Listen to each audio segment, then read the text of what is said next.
हाय, मैं हूं Jasmine Patel. Welcome back to the world of stories. आज की जो स्टोरी है वो हिंदुस्तान के दिल की धड़कन यानी कि अरिजीत सिंह की है। अरिजीत सिंह की जर्नी जो है वो बहुत ही ज़्यादा इंस्पायरिंग है, खास करके जो लोग इस फील्ड में आना चाहते हैं, इस प्रोफेशन में अपना करियर बनाना चाहते हैं, उनके लिए ये आज का जो वीडियो है वो बहुत ही इंपॉर्टेंट साबित होने वाला है। अरिजीत सिंह की आवाज़ कैसी है ये आप सब जानते हैं, फिर भी उनको कितनी ठोकरें खानी पड़ी ये बहुत कम लोग जानते हैं। अरिजीत की सक्सेस क्या है ये सब जानते हैं, लेकिन कितने फेलियर्स उनकी लाइफ का हिस्सा रह चुके हैं ये बहुत कम लोग जानते हैं। अगर आप भी किसी लक्ष्य के लिए दिन रात मेहनत कर रहे हो तो आपके रास्ते में भी जाहिर सी बात है हजार मुसीबतें आती होगी, आपके मन में भी कई सारे सवाल घूम रहे होंगे, लेकिन आज के वीडियो में आपको सारे सवालों के जवाब मिल जाएंगे। तो फिर चलिए शुरू करते हैं आज की कहानी। 25 अप्रैल 1987 को वेस्ट बंगाल के मुर्शिदाबाद में अरिजीत सिंह का जन्म हुआ।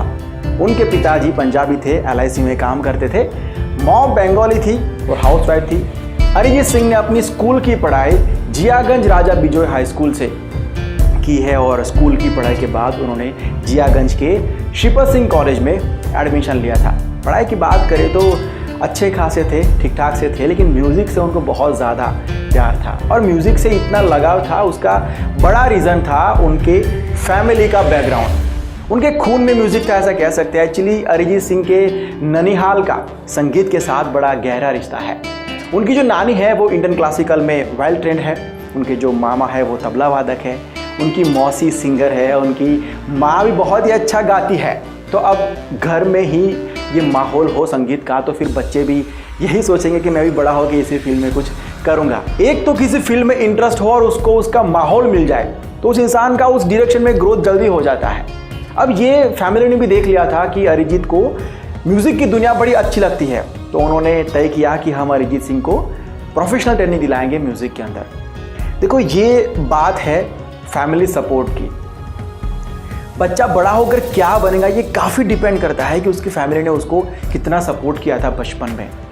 बहुत सारे केसेस ऐसे होते हैं जो बिना सपोर्ट के भी आगे बढ़ जाते हैं, लेकिन बहुत सारे केसेस में ऐसे भी होता है कि टैलेंट, बहुत ज़्यादा टैलेंट होने के बावजूद भी वो टैलेंट दरवाजे के अंदर बंद रह जाती है क्योंकि फैमिली का सपोर्ट नहीं मिल पाता। अगर आप पेरेंट्स हैं और इस वीडियो को देख रहे हैं तो हम आपसे कहना चाहेंगे कि अगर आपका बच्चा कुछ करना चाहता है तो उसको सपोर्ट ज़रूर से करना, भले ही आपके खानदान में उस फील्ड में किसी ने कुछ ना किया हो। अरिजीत सिंह ने पंडित राजेंद्र प्रसाद हजारे जी से इंडियन क्लासिकल म्यूजिक की ट्रेनिंग ली है। देखो अगर आप इस फील्ड के हो तो इस बात को ध्यान से सुनना। तबला वादन की शिक्षा उनको दी है धीरेन्द्र प्रसाद हजारे जी ने और रविंद्र संगीत और पॉप म्यूजिक अरिजीत सिंह को सिखाया है बीरेंद्र प्रसाद हजारे जी ने। तो ऐसे अरिजीत सिंह की संगीत की जो नींव है वो बहुत ही मजबूत हो गई थी बचपन में ही। अब ज़रूरत थी एक मौके की, एक प्लेटफॉर्म की। तो 2005 में सोनी टीवी पर एक रियलिटी शो आया, सिंगिंग रियलिटी शो का नाम आपको पता ही है, फेम गुरुकुल। लेकिन अरिजीत सिंह को इस शो में पार्टिसिपेट ही नहीं करना था, उनका मन ही नहीं था।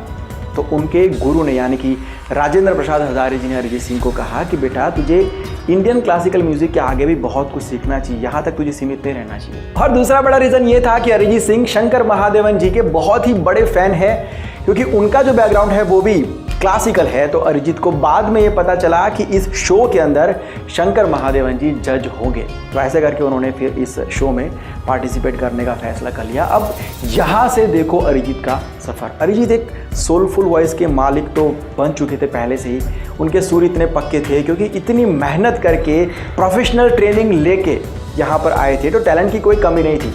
जब भी गाते थे उनकी आवाज़ सीधा दिल को छूती थी, सब लोग उनकी आवाज़ को, उनकी गायकी को पसंद करते थे। फिर भी उनकी किस्मत को ये मंजूर नहीं था कि अरिजीत अभी से स्टार बन जाए। फिर से इस सेंटेंस को सुनना, किस्मत को शायद मंजूर नहीं था कि अरिजीत अभी से स्टार बन जाए। इतना अच्छा गाने के बाद भी उस शो में ऑडियंस उनको वोट ही नहीं करती थी। अरिजीत टॉप 5 में भी नहीं आ पाए थे। वो रोते थे कि कोई फ़ायदा नहीं हुआ मेरी मेहनत का, इतना अच्छा गाने के बाद भी क्या फ़ायदा हुआ, क्या कमी है मुझ में, कोई बता दो, क्यों मैं आगे नहीं बढ़ पा रहा हूँ, क्या मतलब है मेरी टैलेंट का, इतने सालों की मेहनत का। ये सारे सवाल हम सब की लाइफ में भी कभी ना कभी आते हैं। जब हम बहुत ज़्यादा मेहनत करते हैं, हमें लगता है कि मैं उस चीज़ को डिज़र्व करता हूँ जो मैं चाहता हूँ, तो मैं रुका हुआ क्यों हूँ, मुझे सक्सेस क्यों नहीं मिल रही है, मेरे रास्ते में इतनी मुसीबतें क्यों हैं, मेरे से कम टैलेंटेड लोग आगे बढ़ गए हैं, क्या कमी है मुझ में, कोई बता दो, ऐसा मेरे साथ ही क्यों हो रहा है। अगर आपके साथ भी कभी ना कभी ऐसा हुआ है तो कमेंट करके बताना। तो अरिजीत हो गए थे फेम गुरुकुल से बाहर। सबको लगा होगा कि यहीं तक था अरिजीत सिंह का सफर में भी, अरिजीत को खुद भी ऐसा लगा होगा, लेकिन किस्मत कुछ और ही करवाना चाहती थी।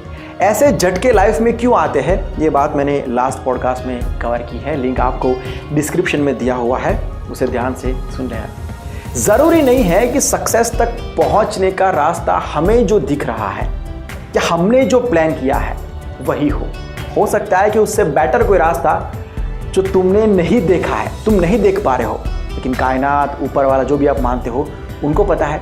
अरिजीत भले शो से बाहर हो गए थे, जीते नहीं थे, लेकिन शंकर महादेवन जी बहुत इंप्रेस थे अरिजीत सिंह की आवाज़ से। उन्होंने शो में ही उनको कह दिया था कि आगे बहुत कुछ है अरिजीत, हम साथ में ज़रूर काम करेंगे। शंकर जी ने जो वादा किया था उसे पूरा भी किया। हाई स्कूल म्यूजिकल 2 एल्बम के गाने ऑल फॉर वन आजा नच ले में गाने का मौका दिया गया अरिजीत सिंह को। उसके बाद अरिजीत ने एक और रियलिटी शो में पार्टिसिपेट किया था, अगर आपको याद हो, 10 के 10 ले गए थे, जिसमें फेम गुरुकुल और इंडियन आइडल के कॉन्टेस्टेंट का फेस ऑफ था। और ये शो अरिजीत सिंह जीत चुके थे, लेकिन फिर भी अरिजीत सिंह स्टार नहीं बन पाए थे। लेकिन इस शो को जीतने के बाद एक म्यूजिक लेबल में गाने का कॉन्ट्रैक्ट मिल गया था अरिजीत सिंह को। देख रहे हो ना, मतलब भले उनको जो चाहिए वो डायरेक्ट नहीं मिल रहा है, लेकिन आगे जाके कोई ना कोई मोड़ आ रहा है, कहीं ना कहीं पर वो रास्ता उनको ले जा रहा है। अरिजीत ने सोचा कि अब सिर्फ सिंगिंग से काम नहीं होगा, कुछ और भी करना पड़ेगा फॉर बैकअप। तो अरिजीत ने म्यूज़िक प्रोड्यूसर बनने का फैसला किया और बड़े बड़े म्यूज़िक डायरेक्टर्स जो है हमारी इंडस्ट्री के, जैसे कि प्रीतम दा है, विशाल शेखर है, शंकर जी है, मिथुन जी है, उनके साथ उन्होंने म्यूज़िक प्रोग्रामर के तौर पर काम करना शुरू कर दिया। और मुंबई में रहने के लिए इनकम का सोर्स एक क्रिएट करना बहुत ही ज़रूरी होता है। सक्सेस मिलेगी तब मिलेगी, लेकिन तब तक टिकना ये भी बहुत ही बड़ा फैक्टर होता है, जर्नी का एक पार्ट ही है ये। तो ये जो रास्ता उन्होंने चुना था, उससे उनका मुंबई में सर्वाइवल का जो प्रॉब्लम था वो सॉल्व हो चुका था। म्यूजिक का प्रोग्रामिंग करते करते अरिजीत सिंह म्यूजिक की उस डेप्थ को समझ पाए थे। अगर उनको सीधा सक्सेस मिल गई होती पहले तो ये सब वो नहीं कर पाते। अब वो प्लेबैक सिंगिंग के साथ साथ ऐसा कुछ जानते थे जो बाकी सिंगर्स नहीं जानते थे। अब किस्मत ने भी उनको कह दिया था कि Arijit, I am ready to launch you, are you ready or not. हुआ यूँ कि 2010 में म्यूजिक डायरेक्टर प्रीतम दा को 16 फिल्म्स का म्यूजिक तैयार करना था। ध्यान से सुनना, म्यूजिक जब कंपोज होता है तो सिंगिंग के लिए पायलट्स यानी कि रफ सिंगिंग करना पड़ता है पहले, प्रोग्रामिंग के लिए भी वो ज़रूरी है, और सिंगिंग के लैंग्वेज में उसे कहते हैं स्क्रैचेस। तो जो सिंगर आने वाला होता है मेन, वो स्क्रैच के ज़रिए गाता है, उसके रेफरेंस से गाता है, तो इसलिए स्क्रैच ज़रूरी है। तो अरिजीत प्रोग्रामर के साथ साथ अच्छे सिंगर तो थे, कमाल के सिंगर थे, तो अब वो रोज़ 4 से 5 स्क्रैचेस गाने लगे थे। तो प्रीतम दा बड़े इम्प्रेस हुए अरिजीत सिंह की इस डेडिकेशन को देखकर, मेहनत को देखकर। उन्होंने सोचा कि कोई और सिंगर की ज़रूरत ही क्यों है जब ये लड़का इतना अच्छा गा सकता है।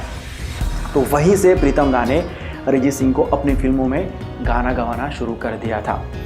लेकिन इस दौरान शंकर महादेवन जी ने भी बहुत ही हेल्प की है, जैसे कि वो सब जगह पर रेफरेंस दे देते अपना अरिजीत को उनकी फिल्म्स में गाना गवाने का मौका देने के लिए। लेकिन उस वक्त सब लोग यही कहते थे, यही रिप्लाई करते थे कि नया लड़का है, लोग पसंद करेंगे नहीं करेंगे। लेकिन जैसे प्रीतम जी ने सारे गाने गवाना शुरू किया, गाने रिलीज़ होने लगे, तब लोगों को पता चला कि यार ये इतना गज़ब का सिंगर है और लोग पसंद भी करने लगे थे। तो अब सब लोग चाहते थे कि अरिजीत सिंह उनकी फिल्मों में भी गाए। फिर आई आशिकी 2 और उसका गाना तुम ही हो, इस गाने ने अरिजीत सिंह को स्टार नहीं सुपरस्टार बना दिया था। बहुत सारे अवार्ड्स तो मिले थे, चारों तरफ सिर्फ उनकी नाम की चर्चा हो रही थी। और एक ही सवाल कि आप हमारी फिल्म में गाना गाएंगे सर प्लीज़, आपके एक गाने से हमारी पूरी फिल्म हिट हो सकती है, प्लीज़ सर नाम मत कहना। तो ये थी success, we can say grand success, जो शायद फेम गुरुकुल को जीतने के बाद भी शायद नहीं मिल पाती। उस वक्त ये बात लोगों को समझ में नहीं आई होगी, लेकिन अब सब लोग समझ रहे थे कि ऐसा क्यों हुआ था। ऐसा वक्त आ चुका था कि अरिजीत सिंह एक दिन में 16 रिकॉर्डिंग्स करने लगे थे। जिन लोगों ने अरिजीत सिंह को मदद की थी उनके बुरे वक्त में, अरिजीत सिंह ने भी कभी उनको ये नहीं पूछा कि सर आपके गाने का बजट क्या है, कौन सी फिल्म का गाना है, कौन सा हीरो है, कुछ भी नहीं। एक ही सवाल कि सर मुझे कब गाना है और कब गाना है। 6-7 साल के अंदर बंदे ने 650 से ज़्यादा गाने गा लिए थे और आज तक तो ये आंकड़ा बहुत ही ज़्यादा बड़ा हो गया होगा। कई सारे नेशनल इंटरनेशनल शोज़ भी अरिजीत सिंह कर चुके हैं, आज भी करते हैं। सिर्फ हिंदी में ही गाने का ऐसा नहीं है, कई सारे लैंग्वेज में गाने गा चुके हैं और अभी भी ये स्कोर जो है वो बढ़ता ही जा रहा है। आज के वीडियो में मैं यही मैसेज देना चाहता हूँ कि आपको अगर ये लगता है कि आप बार बार फेल हो रहे हो तो क्विट मत कर देना यार। हो सकता है कि आपके लिए कुछ बड़ा प्लान हो रहा हो जो शायद आपको नहीं दिख रहा हो। So work hard and keep going, that's it. Arijit Singh से और एक सीखने की बात यह है, बहुत ही बड़ी बात है जो बहुत ही कम देखने को मिलती है, कि इतनी सक्सेस अचीव करने के बाद भी बंदा आज भी ग्राउंड से टच्ड है। कोई ऐसा दिखावा या कोई शो ऑफ या ऐसा कभी कुछ नहीं होता है। बहुत ही सिंपल उनकी लाइफस्टाइल है। तो जितने भी लोग इस फील्ड में आना चाहते हैं या फिर कुछ बड़ा करना चाहते हैं, उनको ये चीज़ भी सीखनी चाहिए। बड़ा होना ये एक बहुत बड़ी अचीवमेंट है, लेकिन बड़ा होने के बाद ग्राउंड पर अपने पैर जमा के रखना ये उससे भी बड़ी बात है। So that's it for today. होके दिन आज के बाद यही तक रखते हैं। उम्मीद करता हूँ कि आपको ये वीडियो पसंद आया होगा।